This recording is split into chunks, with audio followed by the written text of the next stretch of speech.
রোজাদারদের জন্য দুটো খুশি।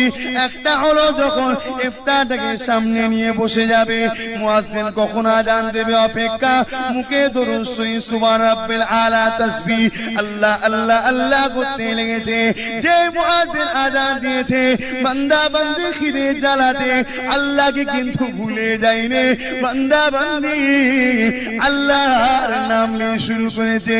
আল্লাহ তোমার হুকুমে রোজা রেখেছিলা, আজকে তোমারই দিওয়ারে দেখ দিয়ে আমি আবার ইফতারি করতে লাগলাম।